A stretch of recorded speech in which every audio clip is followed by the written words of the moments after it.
Olá a todos. Vamos dar então início à nossa aula de tratamento da leishmaniose tegumentar com anfotericina B. Eu vou aqui compartilhar a tela então.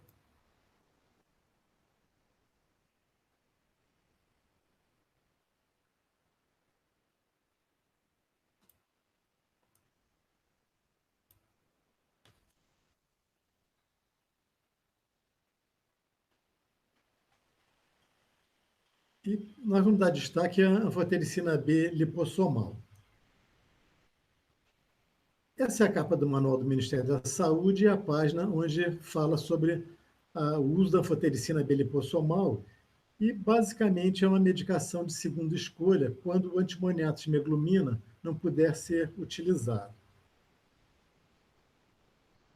Aqui, para mostrar a nossa experiência com a anfotericina B lipossomal, é um artigo publicado por Brahim e colaboradores em 2017, mostrando o uso dos medicamentos lá no INE da Fiocruz do Rio de Janeiro, de 2001 a 2013. E nós vemos, então, que a anfotericina B ela foi utilizada como primeira opção apenas em 2,2% dos pacientes, mas o uso vai aumentando conforme o paciente precisa de um segundo, um terceiro e, eventualmente, um quarto tratamento. E, no total, nós usamos a anfotericina B em 6,3% dos pacientes, e aqui nós somamos a B lipossomal e a desoxicolato, porque o uso era pequeno, então não dava para individualizar. E é um excelente medicamento, né? Tanto que é mais usado como resgate. E como primeira opção, na impossibilidade de se usar o antimoniato de meglumina sistêmico ou intralesional. Aqui, para lembrar, é um slide que eu já apresentei em umas aulas anteriores sobre cura e o processo de cura, né? Então, tem que ter paciência, porque a anfotericina B lipossomal, o tratamento sai muito rápido. Dependendo da dose que você escolher para usar no seu paciente, você pode fazer o tratamento todo em 3, 4, 5 dias, né? Mas o processo de cura não vai mudar, o processo de cura vai ser lento e vai ser demorado.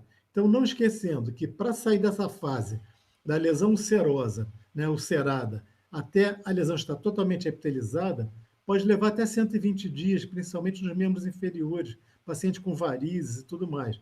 E daqui até a cicatrização total, pode levar até um ano, às vezes até um pouquinho mais. Tá? Então, esse processo não muda. Então, tem que ter paciência quando usar a anfotericina B lipossomal. É lógico que alguns pacientes vão evoluir para a cura muito mais rápido, mas saber que nós temos que ter paciência e aguardar. A anfotericina B desoxicolato, então, é a primeira escolha, principalmente para os pacientes HIV ou com alguma outra imunossupressão. E ela tem como principal assim, característica que ela é um pouquinho mais tóxica e tem um limite máximo de dose diária de 50 miligramas por dia. Isso faz com que o tratamento com a anfotericina desoxicolato se aproxime do tempo do tratamento com o antimoniato de meglumina, que vai de 20 a 30 dias. Já a lipossomal, ela é a primeira escolha em pacientes acima de 50 anos de idade, com insuficiência renal, cardíaca ou hepática, transplantados renais cardíacos ou hepáticos, gestantes no terceiro mês, terceiro trimestre, ela é a escolha, mas se puder aguardar até o final do parto, melhor. Mas se precisar tratar, gestante no terceiro trimestre. E nos casos de leishmaniose cutânea disseminada grave ou com mais de 20 lesões, embora na nossa experiência nós tratamos com antimoniatos de meglumina com uma certa facilidade esses pacientes, mas há autores que referem dificuldade e tal, e a indicação então seria anfotericina B lipossomal como primeira escolha. Em relação à comparação da anfotericina B desoxicolato e anfotericina B lipossomal como segunda escolha, comparação assim, uso como segunda escolha, seria basicamente a má resposta ou intolerância ao antimoniato de meglumina ou ao isetionato de pentamidina nas áreas de guianense, onde a pentamidina é a primeira opção. Né? E na impossibilidade de se fazer a lipossomal, pode-se fazer a desoxicolato da mesma forma, só que assim, a lipossomal ela é mais bem tolerada, embora a eficácia das duas seja comparável. Esse estudo é muito interessante do grupo do Valdir Amato, da USP, que ele mostra, num acompanhamento de 15 anos de pacientes tratados com leishmaniose mucosa, né, faz a comparação dos diferentes tratamentos e encontrou que a anfotericina B lipossomal foi mais eficaz do que outros tratamentos. Porém, ela foi associada a uma alta incidência de toxicidade, inclusive renal. Existem colegas, eu sei, que às vezes no que usam anfotericina B lipossomal nem monitora nada. Acha que ela é inócua, sei lá, não dosa creatinina, não faz nenhum monitoramento. Mas é importante, principalmente, como mostrado nesse trabalho, ela tem uma associação com efeitos adversos, inclusive da função renal, embora ela seja menos nefrotóxica do que a desoxicolato. As contraindicações, então, seriam a hipersensibilidade à anfotericina B ou os componentes da formulação, e mulheres amamentando, você de preferência deve usar o antimoniato de meglumina, se possível, o intralesional, mas pode ser o sistêmico também. Na apresentação da lipossomal e mesmo da desoxicolato, são frascos com 50 mg de anfotericina B liofilizada, que devem ser armazenados em geladeira de 2 a 8 graus Celsius e protegidos da exposição da luz. Na hora de reconstituir, você pega aquele frasquinho, adiciona 2 mililitros de água destilada para injeção e agita vigorosamente durante 30 segundos para dispersar bem o conteúdo na água destilada. Isso aí vai produzir uma solução reconstituída que, arredondando, vai dar 4 miligramas de anfotericina B lipossomal por cada mililitro dessa solução. E essa solução pode ser conservada, então, em geladeira, né, 2 a 8 graus de geladeira comum, por 24 horas. Nós vamos ver na hora do cálculo da dose, às vezes vai sobrar um pouquinho, e como a anfotericina B lipossomal é muito cara, vale a pena guardar para usar no dia seguinte o que sobrar. A dose e a via de aplicação é apenas por via endovenosa e, por conta disso, precisa de internação hospitalar ou então um regime de hospital-dia, que o paciente vai, faz aquela medicação durante algumas horas e vai embora para casa, né? E essa administração, então, pode ser diária, em dias alternados ou 3 vezes por semana. Se o paciente estiver internado, deve ser preferida a administração diária para ir mais rápido. E paciente que precisa ir para receber a medicação em regime de hospital-dia, de acordo com a conveniência do paciente e do serviço, pode ser em dias alternados ou até 3 vezes por semana, tipo segundas, quartas e sextas-feiras. Não existe limite de dose máxima diária. Uma vez calculada a dose diária, o que der na conta, na anfotericina B lipossomal, você pode fazer. A desoxicolato tem a restrição de 50 miligramas, que é um frasco diário. E a dose total, então, vai ser de acordo com a resposta terapêutica. Você pode calcular uma dose pretendida de início, mas essa dose pode ser adaptada de acordo com a evolução do paciente. Para a leishmaniose cutânea localizada, a dose preconizada por dia seria de 2 a 3 miligramas por quilo por dia e a dose total de 20 a 40 miligramas no final do tratamento. Para a leishmaniose mucosa e para a leishmaniose cutânea disseminada, com muitas lesões, você pode usar de 2 a 5 miligramas por quilograma de peso por dia, numa dose total de 35 a 40 miligramas por quilo. Então, vamos dar um exemplo de um paciente de 61 quilos, porque 61 quilos é aquele peso, na outra aula nós fizemos o cálculo, que a partir daí todo mundo que estiver tomando o antimoniato de meglumina tomaria 3 ampolas, né? Então, nós pegamos esse peso padrão para calcular a dose da anfotericina e vamos usar também depois na aula de pentamidina. Um frasco de anfotericina B lipossomal tem 50 miligramas, como nós já falamos.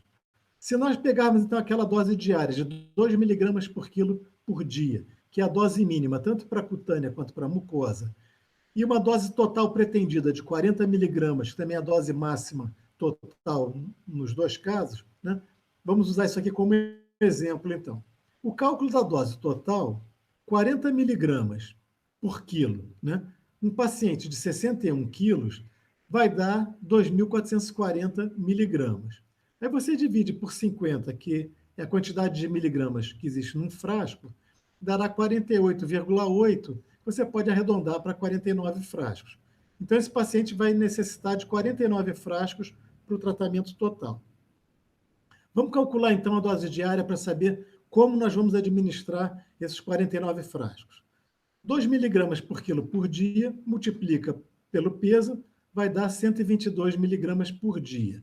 122 você divide por 50 miligramas, que é a quantidade de um frasco, vai dar 2,4 frascos por dia. Você pode usar esses 2,4 frascos, ou então, vamos imaginar que a gente fosse arredondar para 3. Arredondar para 2 eu não aconselho, porque nós já estamos fazendo o cálculo da dose mínima, que é de 2 miligramas por quilo por dia. Se você arredondar para menos, vai estar dando uma dose inferior à dose mínima, né? Mas como a dose vai de 2 a 3 ou de 2 a 5 miligramas por dia, vamos arredondar para 3 frascos para ver o que vai dar. Então, arredondando, 150 miligramas por dia dividido por 61 vai dar os 2,4 miligramas por dia, né? Então, se você usar 3 frascos, vai estar com 2,4 miligramas por dia, que ainda está dentro da dose preconizada, de 2 a 3 para cutânea e de 2 a 5 para mucosa e aquela cutânea disseminada. Mantemos a dose total, que já calculamos em 2.440 miligramas, dividimos pela dose diária, arredondada para 3 frascos de 150 miligramas, vai dar 16,2 dias, ou seja, arredondadamente 16 dias. Aí no último dia, você pode fazer uma dose um pouquinho maior, não tem problema, ou então fazer num 17º dia, o resíduo de dose que faltou. Tá? E o tratamento desse paciente, então, será com 3 frascos ao dia durante 16 dias. E no último dia você pode fazer o arredondamento. A diluição e a infusão, como é que a gente faz? A solução para a infusão, eu vou mostrar aqui primeiro uns cálculos complicados, depois eu vou dar uma terceira opção, que é o mais prático. Então, o preconizado é que tenha 2 a 0,2 miligramas de anfotericina por ml de solução de infusão. E para isso, você precisaria diluir cada mililitro da solução reconstituída, aquela que nós fizemos com os 12 ml no frasquinho, que dá 4 miligramas por mililitro, em 1 a 19 mililitros de solução glicosada a 5%. Isso é meio complicado, cada coisa faz de uma maneira. Então, na prática, você pode pegar ainda tem outra coisa. O volume final para infusão seria 12 ml, aqueles 12 ml, cada 12 ml daquele do frasquinho, em 24 a 240 mililitros de solução. Isso você vê, esses 3 primeiros parágrafos te dão uma margem de manobra muito grande, de 10 vezes, né, a quantidade a possibilidade de diluição. Então, na prática, você pega um frasco de 500 ml de solução glicosada 5%, né, e coloca toda a quantidade de anfotericina da dose diária ali dentro. Tem que tomar cuidado. Na hora que você for aspirar a anfotericina do frasco reconstituído, para colocar na solução glicosada, junto do medicamento, vem uma seringa com um filtro acoplado. Você deve usar aquela seringa para não vir nenhum resíduo, vamos dizer assim, alguma impureza, né? Então, você deve aspirar na seringa que tem o filtro acoplado que já vem na embalagem. E não pode colocar numa solução com eletrólitos, tem que ser na solução glicosada. Existe uma incompatibilidade e precipita a anfotericina em solução com eletrólitos. E aí fica bem mais prático. Você dilui a quantidade que for nesses 500 ml. Pode iniciar a infusão até 6 horas após a diluição, ou seja, na hora que você preparou isso, você pode aguardar 6 horas. Na primeira vez, deve aplicar um teste com 1 miligrama, correr em 10 minutos para ver se tem alguma reação mais importante no paciente. Observa por 30 minutos. Não havendo reação importante, você pode terminar de infundir o volume diário de 500 ml em torno de 2 horas. E a partir dos outros dias, não precisa mais fazer o teste. Vamos então ver como é que a gente calcula o gotejamento para fazer esses volumes. Tá? Primeiro, tem aqui aquela fórmula que o número de gotas, se você não tiver uma bomba infusora, né, que muitas vezes o serviço não tem uma bomba infusora, o número de gotas por minuto vai ser o volume em mililitros dividido pelo tempo em horas vezes 3. Essa é a fórmula. Então, vamos calcular como é que nós faríamos o gotejamento para o teste de 1 miligrama para correr em 10 minutos. 10 minutos é 1/6 de hora. A hora tem 60 minutos, 10 minutos é 1/6 de hora, que dá 0,167 hora. Tá? Se nos 500 mililitros, imagina, vou fazer 2 exemplos. Um para correr com 3 frascos, uma dose diária que tivesse 3 frascos nos 500 ml, e outro exemplo com 4 frascos. Né? No primeiro, 150 miligramas, no segundo, 200. Então, 1 miligrama seria os 500 ml dividido por 150 ou por 200, que daria 3,3 arredondando 3,5, ou então 2,5 mililitros. Ou seja, esse seria o volume, 3,5 ou 2,5, em mililitros, no qual nós teríamos 1 miligrama para fazer o teste. Aí, usando aquela fórmula de número de gotas, a gente pode completar isso aqui para 10 ml, né, com solução glicosada, para ter um volume de 10. E vamos lá. Número de gotas vai ser o volume em ml, 10, dividido pelo tempo em horas, que vai ser 10 minutos, vezes 3. Isso vai dar 20 gotas por minuto. Então, você bota 10 ml para correr a 20 gotas por minuto e vai correr, vai fazer esse teste de 1 miligrama em 10 minutos. Não havendo reação, você faz o gotejamento total daquele volume. Seria os 500 ml em 2 horas. 500 dividido por 2 horas, vezes 3, vai dar 83,3, arredonda para 83 gotas por minuto para correr em 2 horas. Tá? Em relação à monitorização dos efeitos adversos, você deve fazer avaliação clínica sempre, né, antes de cada infusão, e os exames, pode fazer semanal, mas alguns exames, principalmente creatinina e eletrólitos, é bom às vezes fazer até antes de cada infusão. Tá?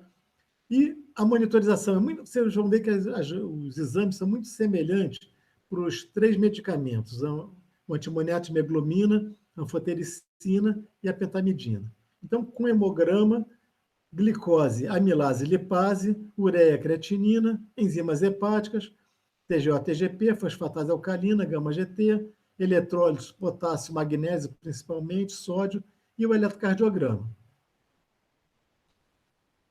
Efeitos adversos são muito parecidos da lipossomal e da desoxicolato, sendo que na lipossomal você encontra esses efeitos adversos com menor intensidade e menor frequência de uma maneira geral, mas encontra, então não dá para descuidar com a lipossomal achando que é super segura, não precisa fazer monitorização nem nada, porque pode dar efeito e importante. Então, as reações febris com calafrio durante a infusão é muito comum com a anfotericina, hipopotassemia, hipomagnesemia, que geralmente andam até juntas, elevação da creatinina e outros efeitos adversos também que se encontram bastante, cefaleia, astenia, vômito, hipotensão, flebite no local da infusão, anemia, por aí vai. Tá? Precauções. Isso nem sempre tem um consenso sobre isso, as evidências científicas não são assim tão fortes, né? Mas existe assim, um consenso da prática clínica com essas recomendações.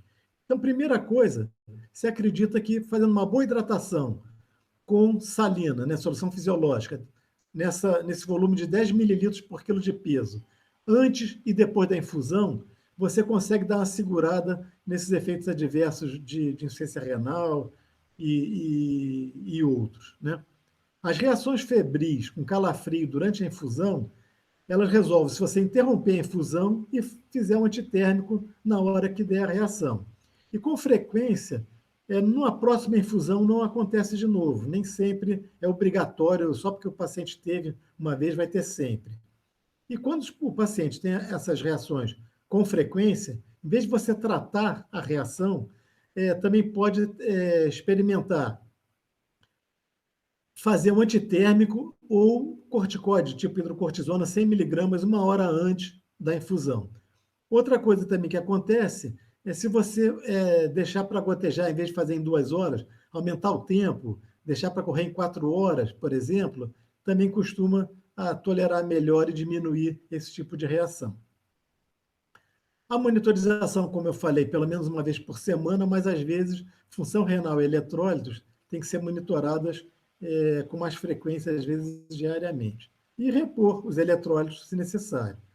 Creatinina acima de 2 vezes o limite superior da normalidade, é bom parar o tratamento por uns 2 a 5 dias, espera normalizar, e se estiver fazendo todo dia, é melhor, quando reiniciar, reinicia em dias alternados, por exemplo. Né?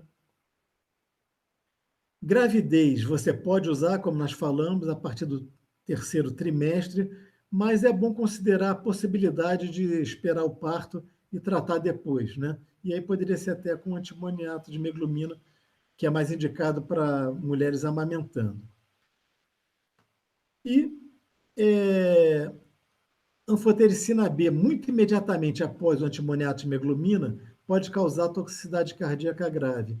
Então, é recomendado que, se você estivesse usando antimoniato, tiver que interromper e passar para anfotericina, deixa passar uns dias para mudar o medicamento. E essa aqui, então, é aquela nossa charge aí, aquela brincadeira da charge que, vamos dizer assim, substitui toda a conversa que eu possa ter sobre tratamento de leishmaniose tegumentar.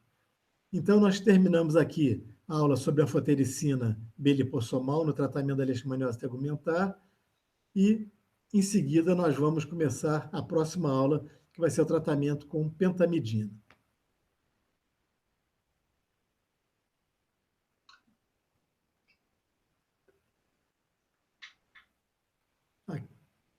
Aqui fechou então, compadre. Tá bom, você pode seguir. Tá. Você quer que eu faça, sei lá, alguma pausa aqui, que eu pare? Você que sabe. Não, aí são aulas separadas, né? Sim, Aí você pode, quando eu falar terminamos, tá então, ótimo. tá? Então segue assim mesmo. A gente Isso, fica com um arquivo só e eu corto depois. tá bom. Não, peraí. Vou fazer um por um, tá A bom? minha tá bom. Então vou parar A aqui. minha proximidade, porque na hora de vender, são aulas separadas. Sim, mas assim, na verdade, eu ia editar depois, mas eu prefiro fazer uma por uma, entendeu? Como uma por uma. Não, fez essa, eu paro isso aqui, essa gravação agora, gravo a próxima, entendeu? Isso, Acho que é perfeito. mais fácil. Então vou parar aqui. Então, será que é melhor eu começar Fazer. eu falando? Vamos, então, dar início à nossa aula do tratamento da leishmaniose tegumentar americana com pentamidina. Vou aqui compartilhar a tela.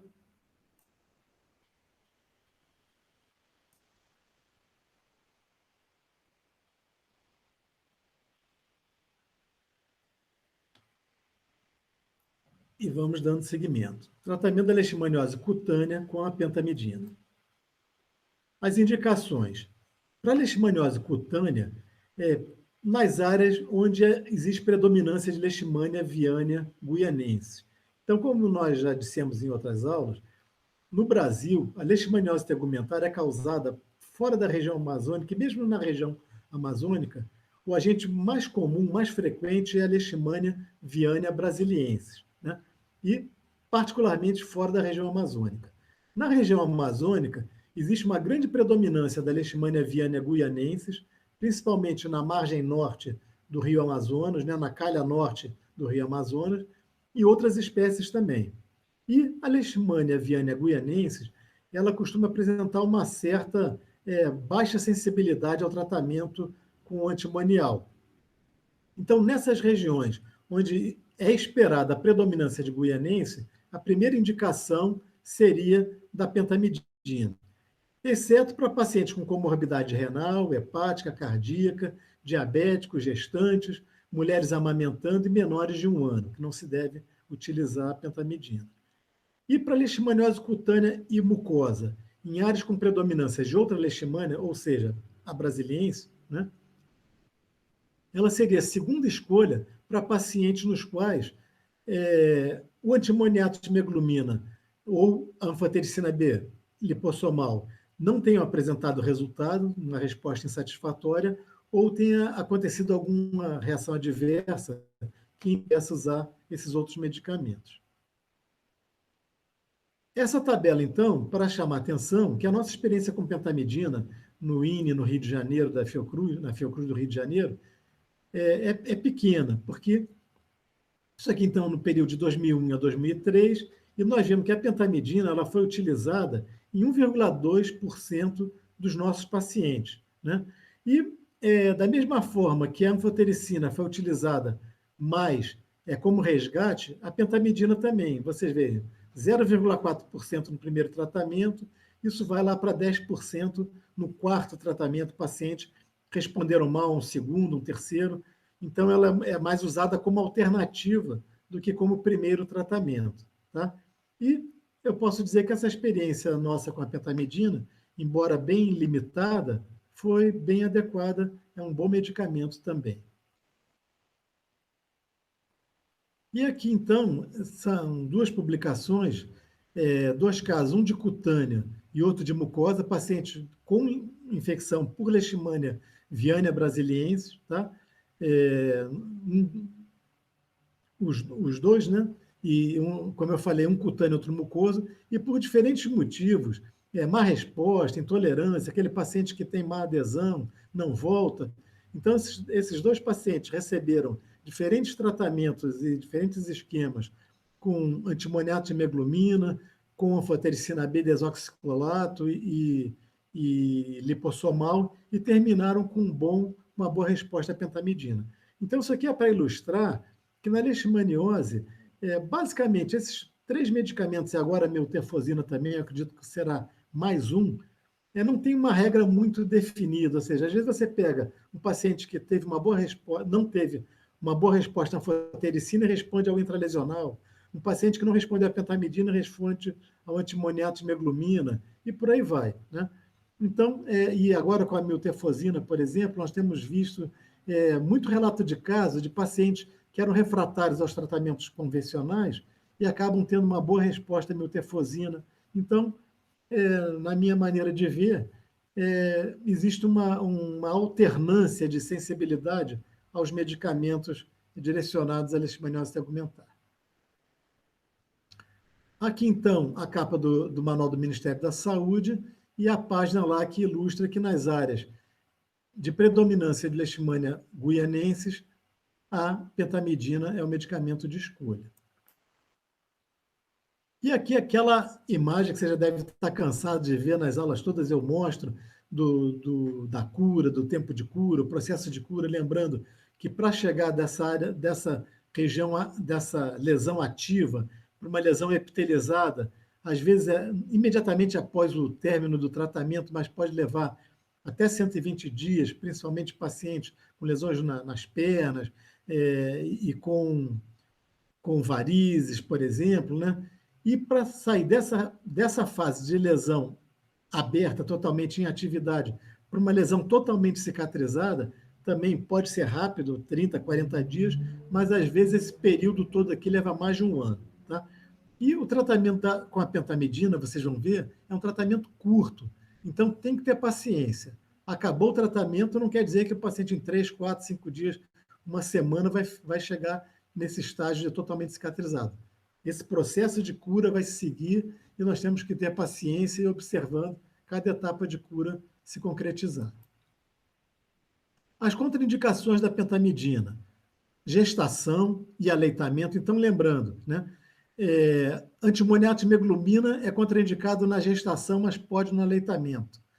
A anfotericina B lipossomal pode na gestação, principalmente no último trimestre, mas não deve ser usada no aleitamento. A pentamidina em nenhuma das duas. E a miltefosina, como nós vamos ver em outra aula, também não pode ser usada em nenhuma das duas. Existem umas restrições bem importantes no tratamento de grávidas e de mulheres nutrizes no tratamento da leishmaniose. Crianças menores de 1 ano, pessoas com diabetes ou com intolerância à glicose, insuficiência renal e hepática, doenças cardíacas de uma maneira geral, doenças cardíacas mais graves, né? Hipersensibilidade à pentamidina ou aos componentes da formulação. A apresentação: cada frasco ampola de isetionato de pentamidina contém 300 mg de poliofilizado e a dose e a via de aplicação vai de 3 a 4 mg por quilo por dia, que pode ser feito no músculo ou intravenoso. Tá? E depois nós vamos comentar, a via intralesional para pentamidina já foi estudada lá na Bolívia e merece ser estudada. Tá? Não é uma via preconizada, mas eu acredito que se alguém quiser estudar isso aí com carinho, fazer um bom projeto no Brasil, teremos algum resultado muito interessante. A dose máxima diária de 300 miligramas, ou seja, um frasco. O intervalo entre as doses, se for no músculo, dias alternados, dia sim, dia não. E se for na veia, a cada 3 dias, um dia, 2 de intervalo. Para a leishmaniose cutânea, seriam 3 doses, e no tratamento da leishmaniose mucosa, de 7 a 10 doses. Cada frasco de 300 miligramas deve ser reconstituído em 3 a 5 mililitros de água destilada. E, se for usar uma injeção intramuscular, essa solução reconstituída pode ser utilizada dessa maneira. Se for usar na veia, é necessário diluir essa solução em 50 a 250 mililitros de solução glicosada a 5%, e aqui no caso, a pentamidina pode ser utilizada também em solução salina. Tá?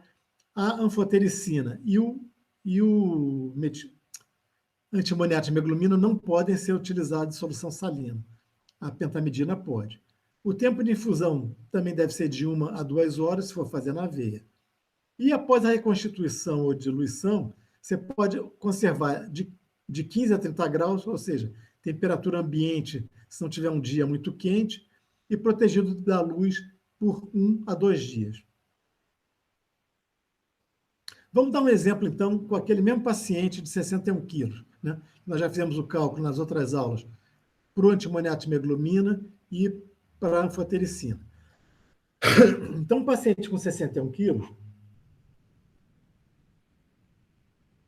considerando que o frasco de pentamidina tem 300 miligramas e que nós fôssemos usar uma dose diária de 3 miligramas por quilo por dia, a dose total pretendida seria 3 miligramas por 7 doses, né? Vamos imaginar, seria um paciente com leishmaniose mucosa, se fosse usar 7 doses, em princípio, 3 miligramas por quilo por dia, vezes o peso do paciente, vezes os 7 dias, daria 1.281 miligramas.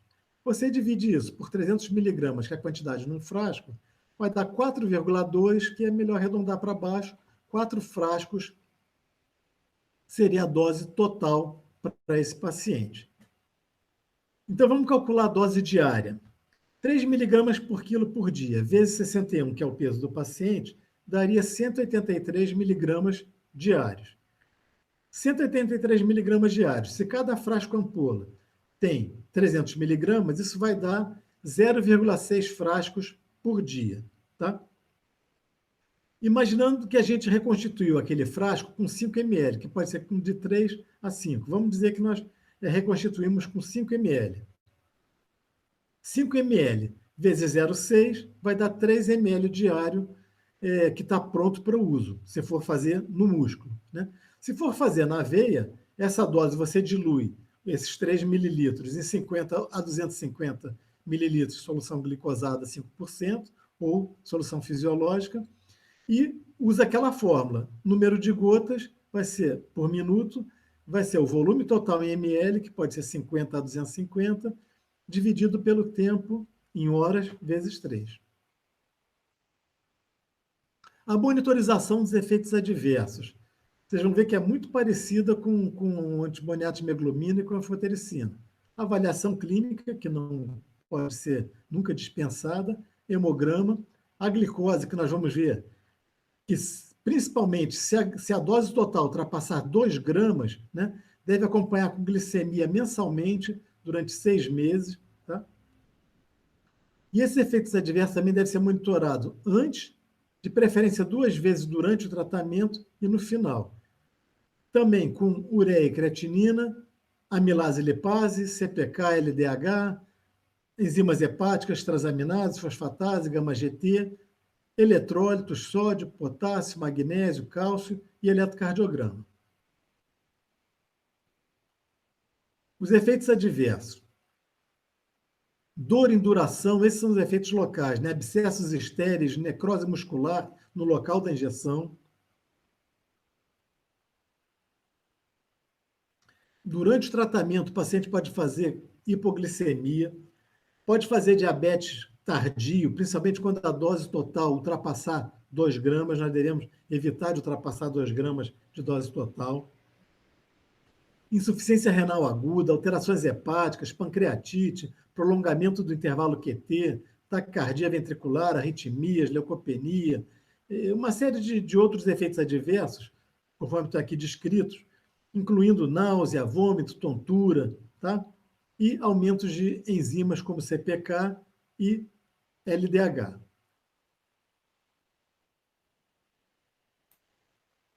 Como recomendações, devemos utilizar a pentamidina com muito cuidado em pacientes que façam hiperglicemia ou hipoglicemia, cardiopatas, nefropatas, hepatopatas, pacientes hipertensos, pacientes com hipotensão, com hipocalcemia, leucopenia, trombocitopenia e uso concomitante de outras medicações que alterem o intervalo QT do eletrocardiograma.